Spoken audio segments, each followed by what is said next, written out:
que tuvo en algún momento un crecimiento que fue admirado por el mundo, pero que luego ha caído en un estancamiento preocupante. ¿Cómo está? Muy buenas noches, bienvenido. Buenas noches, gracias por la invitación. No, y por ser un invitado del primer programa. Este es el primer programa de 2018. Esperemos que nos acompañen los televidentes con su audiencia a lo largo del año. Va a ser muy grave el impacto que va a tener esta crisis en particular. El tema del indulto, el tema del intento de vacancia para el presidente Kuczynski. Va a juntarse estas dos cuerdas que muchos dicen deberían ir separadas. Otros dicen que es imposible separarlas. Pero ¿vamos a sentir el golpe o tenemos un salvavidas? No lo sabemos. No lo sabemos porque la situación es muy fluida, inclusive su invitado anterior ha hablado de una posible reversión del fallo por parte de la Corte Interamericana. Estuve viendo la entrevista, me llamó mucho la atención lo acucioso de su pregunta, porque al final fue al tema central. ¿Dice la sentencia lesa humanidad o no? Y no lo dice, ¿no? Lo dice en los considerandos, ¿no? Y sí. la extradición tampoco fue. Yo dudo que la Corte se pronuncie, como algunos dicen, a favor. Sí. Claro, por eso íbamos al documento. Sí. El tema ahí es actuar en el plano jurídico, hay que ir al documento. Así es. ¿No? Lamentablemente hay que leerlo. Me llamó mucho que usted había hecho su trabajo tan finamente.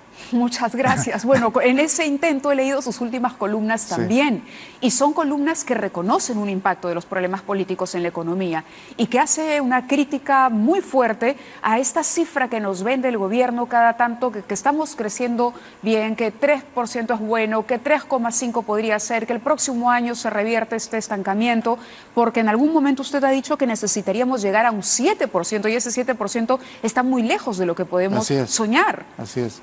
Pero cuando hablamos del potencial de crecimiento, no hay ninguna razón objetiva, digamos, fuera de las institucionales que impiden de que nosotros crezcamos 7%. ¿Por qué? Porque llevamos mucho atraso y por lo tanto hay muchos proyectos muy rentables en la sociedad peruana, a todo nivel. No estamos hablando de los megaproyectos, estamos hablando de la bodega de la esquina. Pero tenemos problemas institucionales serios. El imperio de la ley, la tramitología que se ha convertido en un... Pero esto tiene que ver justamente con la concordancia entre poderes del Estado. Si tenemos un poder que lo único que está mirando es el 2021 y no está dispuesto a asumir ningún costo, y tenemos a un presidente que tampoco está mandando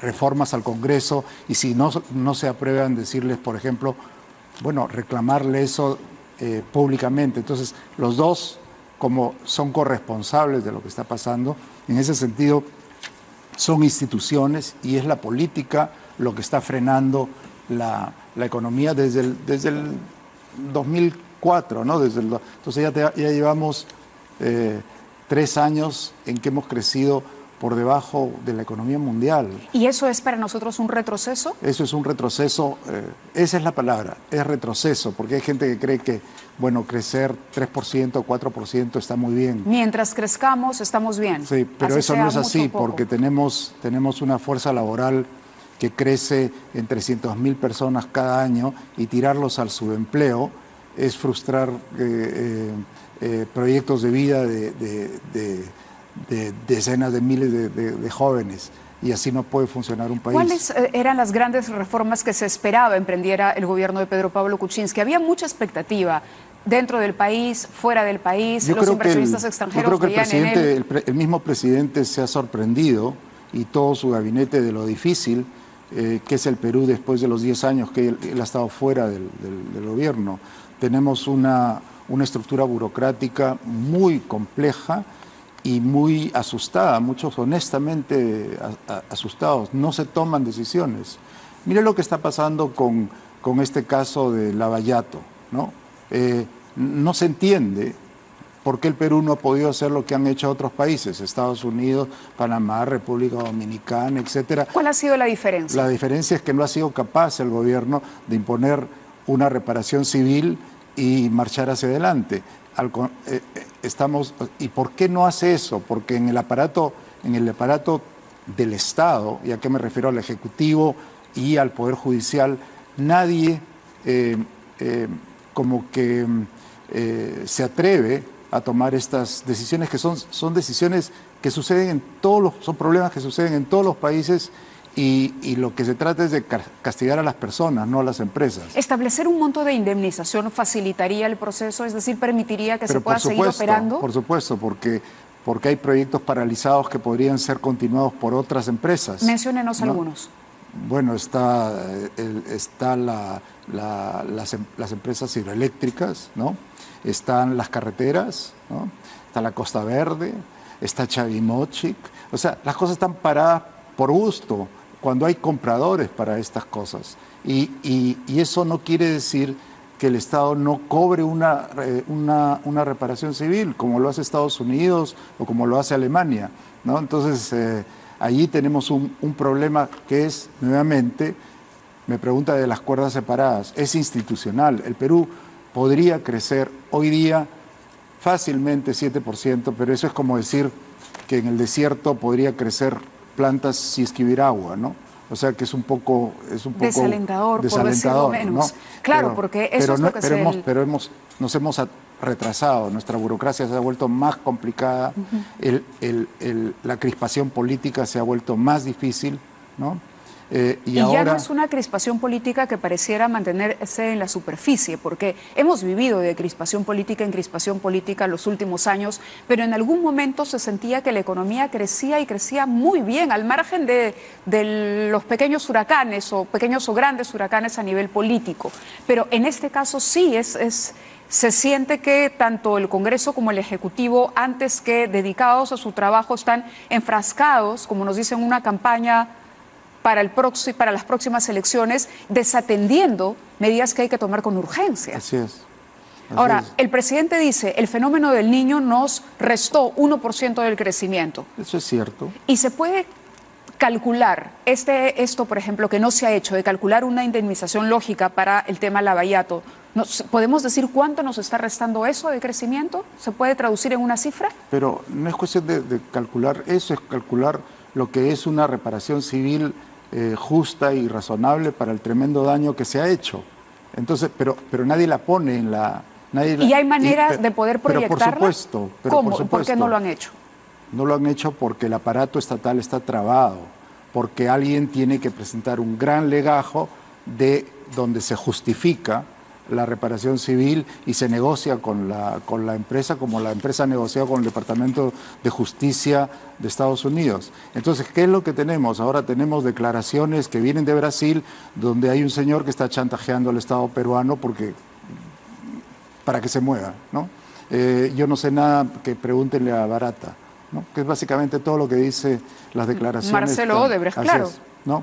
Entonces, ¿qué está haciendo el señor? Está chantajeando al Estado peruano, nada más. ¿Y quiénes tienen la misión o quiénes son los que debería? ¿La Procuraduría tendría que hacerlo? Bueno, quienes fijan la reparación civil es un juez al final, ¿no? Pero aquí se trabaja pues el Ejecutivo con el Poder Judicial, con la Procuraduría. Pero yo creo que ese es un tema para el cual usted no me ha invitado. Creo que lo que querías hablar era si va a afectar este año o no. Eso, porque se dice que el 2018 puede ser mejor que el 2017. Es que va a ser mejor porque venimos con un impulso importante que viene del exterior, ¿no?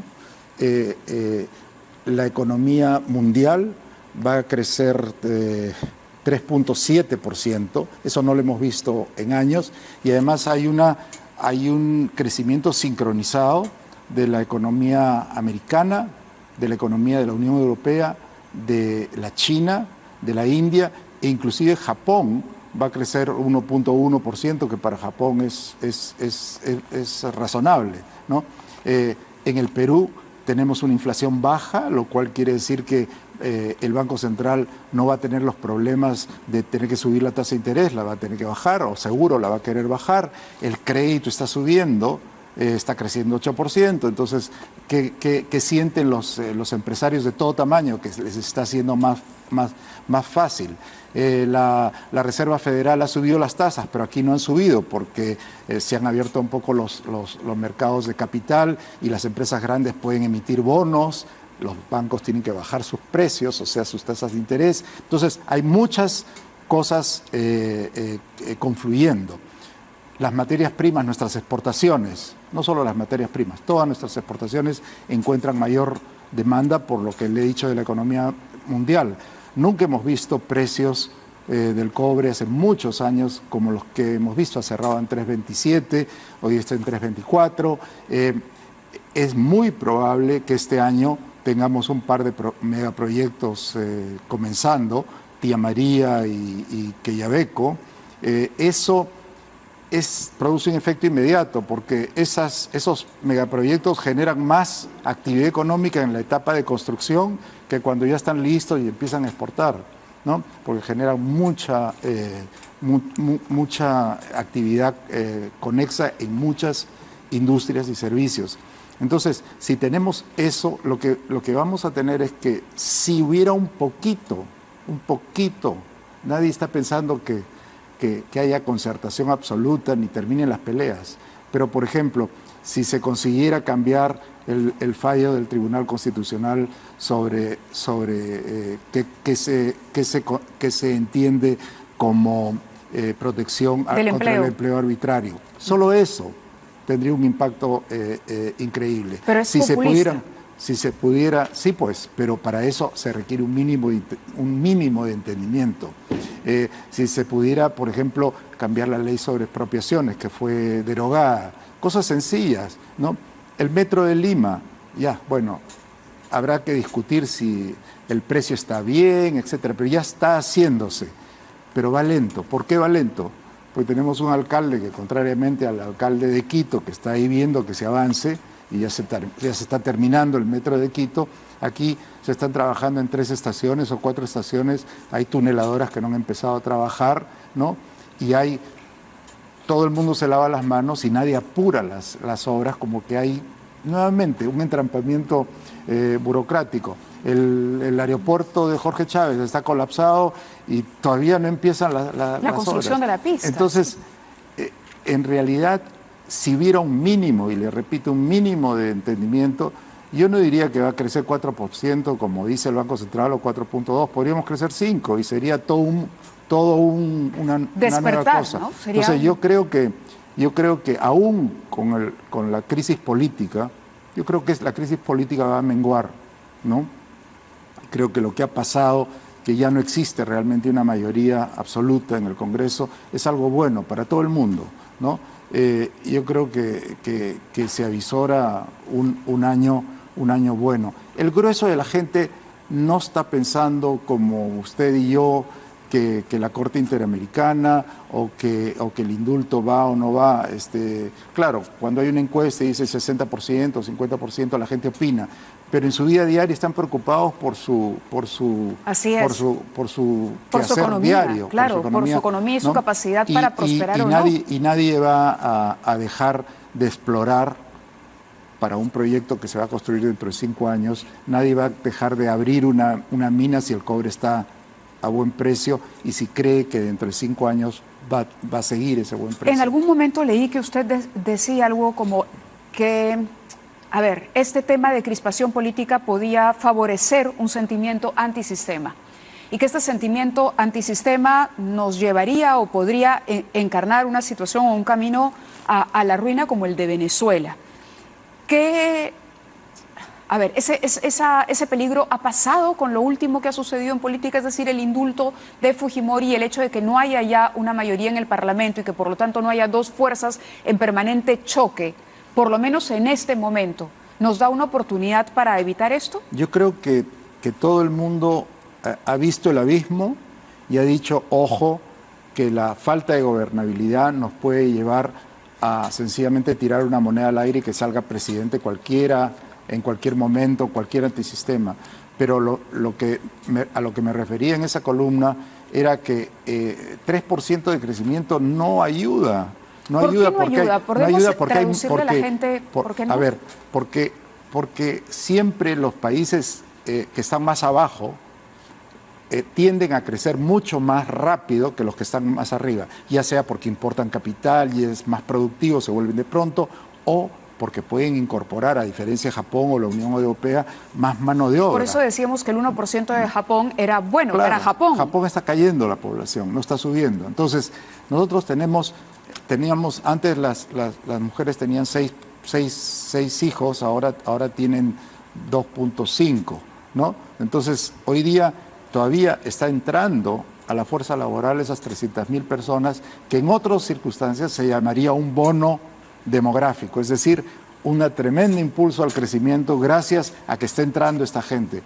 Lo que digo yo es que si esa gente no encuentra medios de vida, sino que, o sea, no solamente no ayuda a la economía, sino que encuentra que tiene que incorporarse a la informalidad o a cualquier otra cosa, se vuelve en contra de nosotros. Y esa frustración es la que nos puede llevar a situaciones como el surgimiento del antisistema. Claro, y a retroceder en un camino ya emprendido. Por otro lado, mencionó que 300.000 jóvenes en edad de trabajar podrían engrosar el subempleo. ¿Y esto es por esta norma que está protegiendo? Es en parte. Es en parte por eso, porque eso es preocupante. Es en parte de eso, pero donde más ha influido esa norma ha sido en que no hay empleos a tiempo indefinido, sino que el grueso de los empleos ahora son a tiempo fijo, y cuando uno emplea a una persona a tiempo fijo no la entrena, no la cuida, etcétera, y le paga menos. Entonces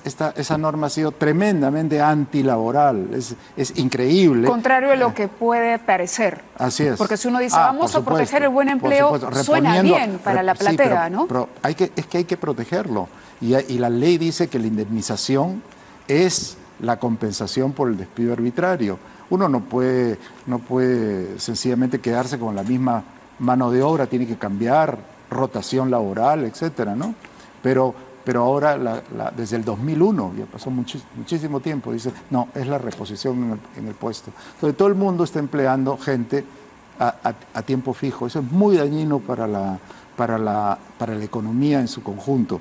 Y, bueno, yo habré escrito 5 columnas sobre eso en el lapso de un año, pero ahora hay un estudio que le pone números exactos a todo el daño que se ha hecho, que es el estudio de Miguel Jaramillo, donde dice cuántos empleos se han perdido, cuánta masa salarial se ha perdido, qué ha pasado con el entrenamiento. O sea, está totalmente documentado. No abocarse a esto es no gobernar realmente. Correcto. Muchísimas gracias por haber estado el día de hoy. Gracias por la invitación. Una última pregunta. La señora Cooper en el Ministerio de Economía, ¿usted la conservaría en el gabinete? Claudia Cooper proyecta una imagen de ser una señorita inofensiva, pero es una mujer que tiene un doctorado en economía en una de las mejores universidades del mundo y tiene como 15 años de experiencia en la banca y en todas partes. Estamos en buenas manos.